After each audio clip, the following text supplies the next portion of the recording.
You're listening to the Veterinary Innovation Podcast.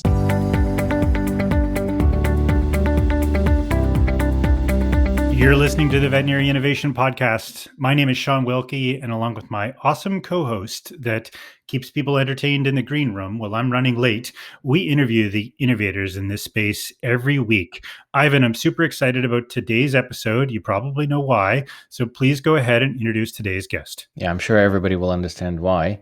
So we're excited to have a colleague of mine, Dr. Joshua Sosnow, and we're going to talk about Companion CBD company that he is the founder of.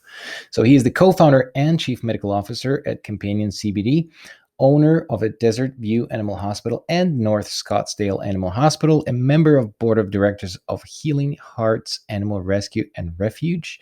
He holds a degree of DVM in veterinary medicine and surgery from Oregon State University and College of Veterinary Medicine. A couple of fun facts. His first job was selling pool supplies, and his favorite beverage is Coke Zero. Welcome to the show, Josh. How are you today? Thank you guys for having me. I appreciate it.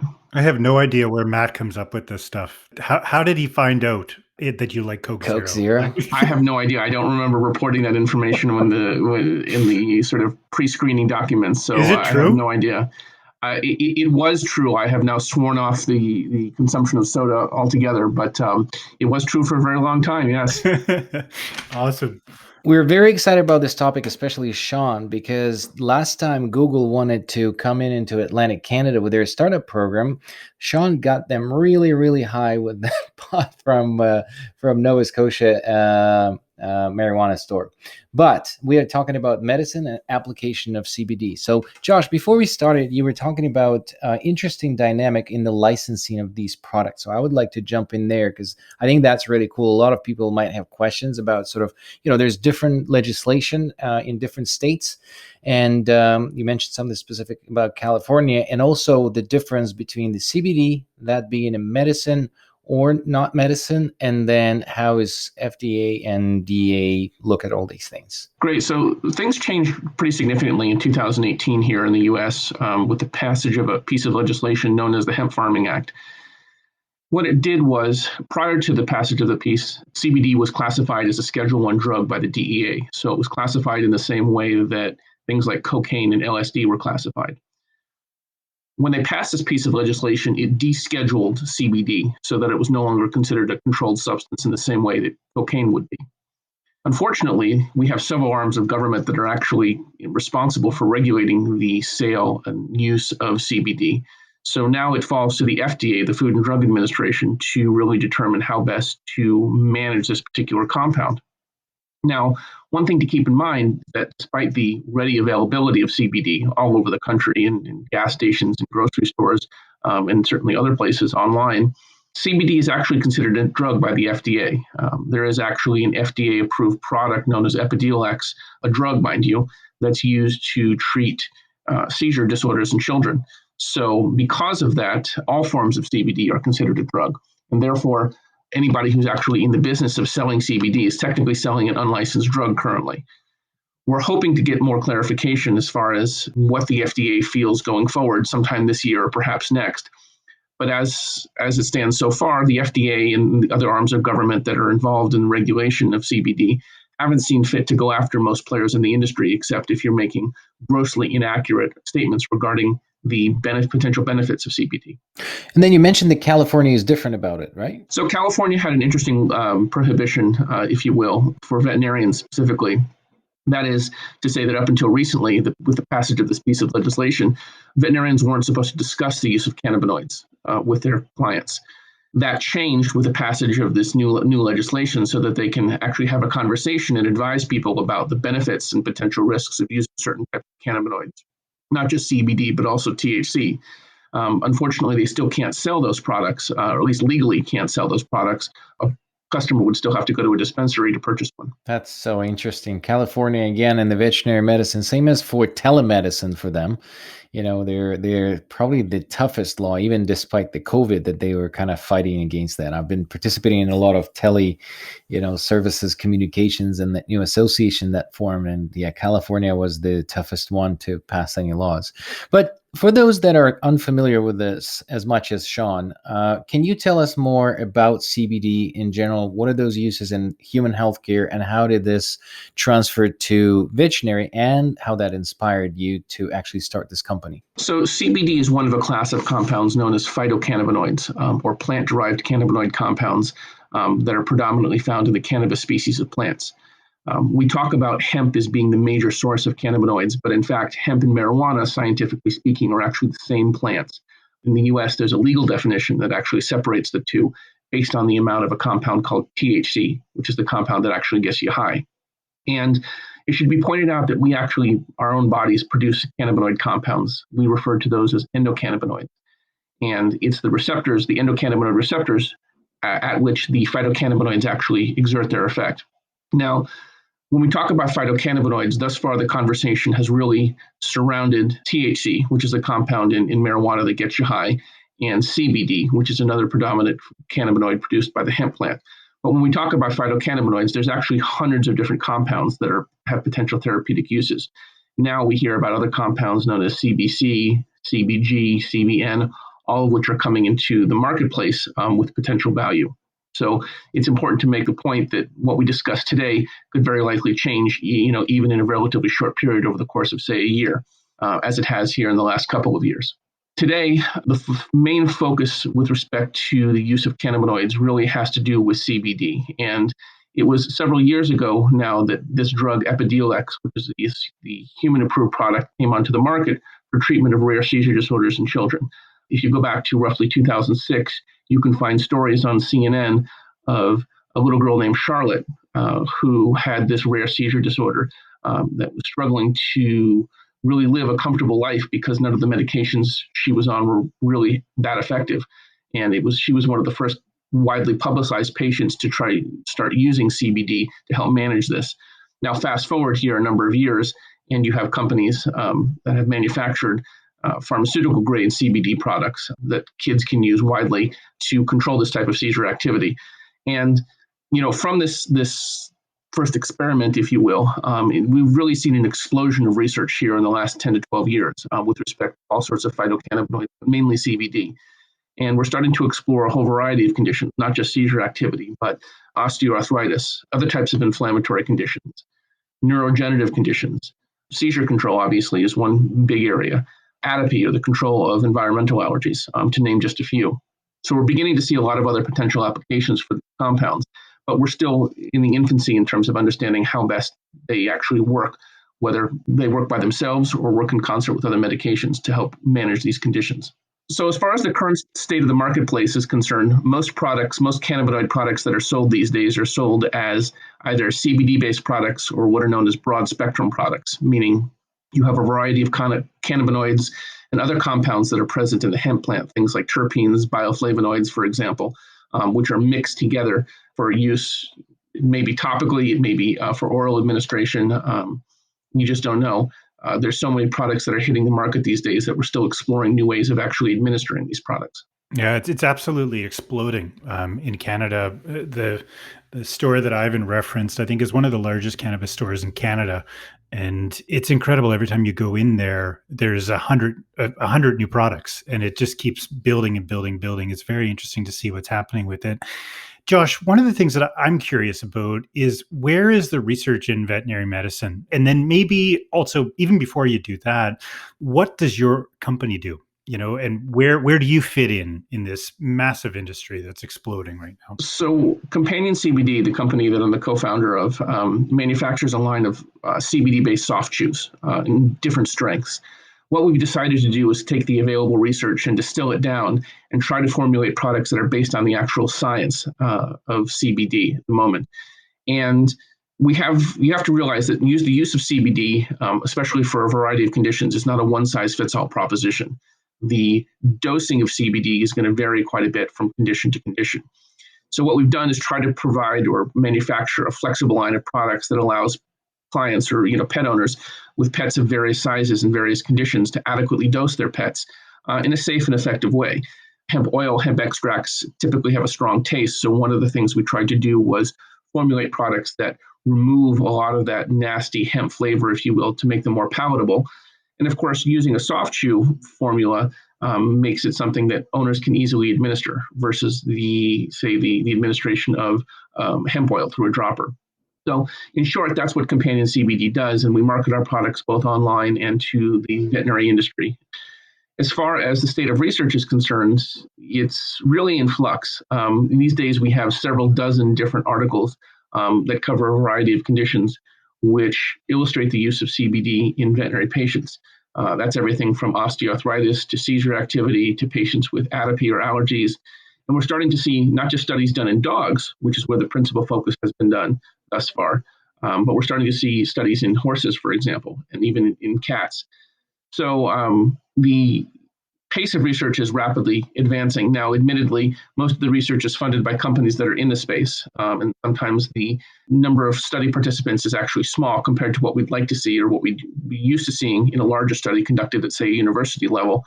But we're starting to see this pool of data that's developing in such a way that it really gives us at least a good guide, a good starting point on how to manage patients with a variety of conditions. It's interesting. I'm kind of into biohacking in the last sort of several months, and it's about the state of flow. I don't know if you're familiar with that. And they were talking about several hormones that are sort of get into your bloodstream when you get into this state of flow and in the zone, if people call it, in a different, the monks get into it, and people on psychedelics, and people that are very focused on music and things like that. And one of the hormones that is excreted is anandamide, which is what triggered by cannabinoids. It's like internal cannabinoid. What was an interesting thing that I learned just recently is that what is referred to sort of the runner's high, or people that getting into this sort of, this feeling of comfort after the gym, and people say that's endorphins, that's actually anandamide. And it was interesting to learn about that's not endorphins as people used to think. What we don't realize is the fact that, if you look at animal species across the spectrum, the endocannabinoid system is actually very highly conserved. So even if you go back to primitive organisms, you'll find some elements of the endocannabinoid system that are present. So it's a testament to the fact that it really is critical to our overall homeostasis. And we don't recognize it. We're certainly not taught in veterinary school or haven't been taught about the endocannabinoid system, because it's not up until about 10 years ago that we've really seen a lot of research concerning the how it works in the body. Josh, so where are the home runs at right now with the use of CBD in companion animals, your products? Like where are you guys seeing the biggest impact? And if there's a veterinarian or somebody in the industry listening, can you point them towards some resources that will help them kind of go from zero knowledge or negative knowledge to actually knowledge that could impact their business or their patients? So right now, I would say that the biggest use for CBD is probably with respect to osteoarthritis, and using it both, say, early in the course of disease or even later in the course of disease as a management tool along with other medications. One of the other potential benefits that it has is the fact that, when we have patients with osteoarthritis, we typically do a poor job of recognizing some comorbid conditions, like the fact that patients may have some neuropathic pain as well, or nerve-derived pain. So one of the advantages of CBD is that it potentially helps to manage some of that nerve-derived pain while also providing an anti-inflammatory effect above and beyond what might be provided with other medications that are administered concurrently. The other principal use that's getting a lot of attention is obviously for control of seizure activity, and there are ongoing studies at Colorado State which look at it. But again, across the spectrum, whether you're talking about patients with allergies, patients with seizures, patients with osteoarthritis, the list of potential applications is growing literally by the day. And where's the best resource for people to stay up on this if they want to learn more? So to be perfectly honest, there isn't a single resource that I refer people to. What I usually tell people is to go to the PubMed database, which is online, which is maintained by the National Institute of Health, and simply type in cannabidiol or CBD in dogs, cannabidiol, CBD in canines. You're going to find a number of articles which come up these days. But there isn't a single database or reservoir online for this information that exists, to my knowledge. So for those that are trying to kind of start doing this in their practice and suggest that to their pets, and some people may be a little conservative, and considering the origin of the CBD, what is the relation of CBD and the drug abuse? Can people, if vets are not familiar with it, can they think, oh, all of my technicians are going to start stealing it and that kind of stuff, and try to get high? Like, this is not something that can get them high, right? Correct. It has no psychoactive properties whatsoever. So there's no high to be derived from it at all. And there's little potential for addiction at the same time. So you can take a ton of the stuff. Relatively few side effects would be expected. I mean, you might cause some vomiting or diarrhea, both in a human patient and in a veterinary patient, but there's little to no potential for addiction. So another interesting thing that just came to mind when you said, some vomiting and diarrhea, are there any side effects similar to marijuana toxicity when these animals are on these drugs? Should they expect, the urination and this sort of, those classic toxicity clinical signs? So the biggest things we'd expect to see if a patient was going to have any side effects are things like, as I mentioned, vomiting and diarrhea.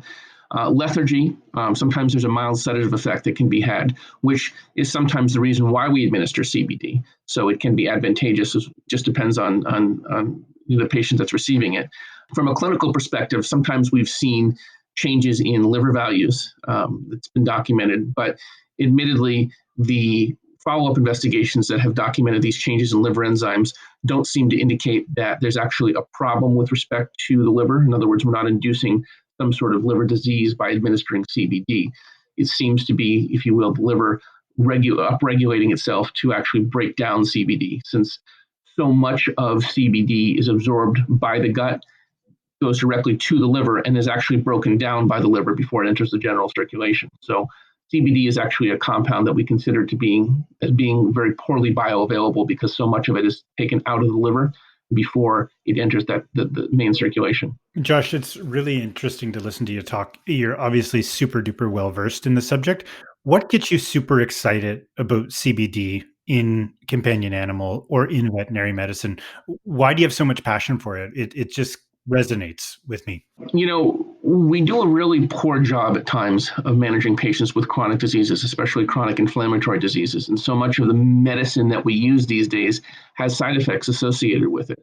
And here we have a class of compounds that are naturally derived, that potentially have a very wide margin of safety, that can potentially do the things that we've been trying to do for so long. So, for example, when we talk about patients with osteoarthritis, managing those patients using a drug that's not going to potentially have side effects that are serious, one that potentially does double duty for us, and that is to say that it helps manage other types of pain rather than just osteoarthritic pain. These are things that we've failed to do up to this point. And so the cannabinoids really provide an opportunity to provide relief to so many conditions that we've struggled with for so long. So, in regards to the type of patient, so what are if you can explain to maybe those veterinarians that are implementing this in their practice, what would be your classic patient that you're having a discussion with? Some chronic arthritis, and that sort of it's like chondroitin, you would suggest something as an additive therapy to other things.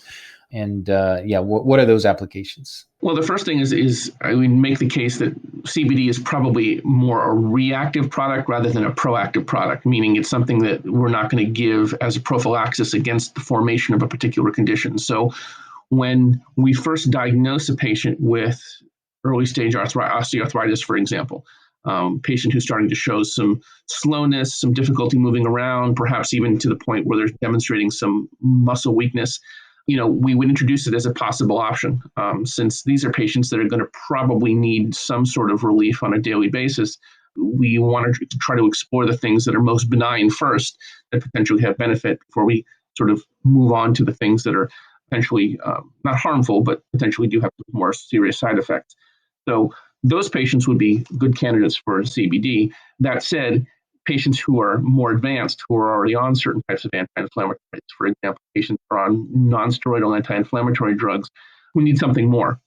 These patients are actually good candidates for CBD, because we can provide a level of inflammation reduction, if you will, without having to manage too many undesirable side effects. That's awesome. Josh, the first thing that comes to my mind is this is a hot button topic out there. People are listening and they're thinking, how do we get more information about your products? So go into the commercial now. So real simply, they can go to our website, CompanionCBD.com. One of the things we have that we make use of a lot is what's called our Ask a Vet feature. So right on the front page, you can click on the Ask a Vet button.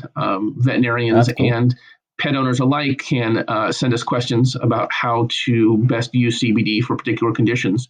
So we actually titrate the product directly to the patient so that owners are getting the most accurate dosing information possible. With respect to veterinarians, we oftentimes start with the Ask a Vet feature and then progress into a phone call so we can talk a little bit more about how best to use or how best to integrate CBD into the practice. So we make myself available in a variety of different ways. We have several veterinarians on staff which actually do this. Josh, it's super duper awesome to speak with you about this topic. You're super knowledgeable, and I think the work that you guys are doing is really amazing. We ran out of time like a couple of minutes ago. We just wanted to let you go because you're so passionate about the topic. But we like to wrap up the show the same way every week. So the first question we've got for you is a book, a TED Talk, something that's inspired you to not only be a veterinarian, but also the founder of another business, something that you've seen along the way. So it has to be the challenge of something new. The challenge of working with phytocannabinoids, a new class of compounds, the challenge of running a different type of business. That's what's really inspired me thus far. And the last question that we usually ask all the guests, is there anybody that you could suggest to invite on this podcast so we can introduce them to the society? So one of the people that I actually work with, her name is Julie Mayer, is a veterinarian who specializes in rehab medicine. And she has integrated CBD extensively into her practice. She's a veterinarian who solely focuses on rehabilitation and, uses things like laser, extracorporeal shockwave therapy, underwater treadmills, acupuncture, a whole variety of alternative treatments. So she's somebody I think is worth talking to. Thank you so much for listening to the Veterinary Innovation Podcast. If you want to hear about our new episodes, please follow us on any social media channel. Also, you can check out our website at veterinaryinnovationpodcast.com. See you next week.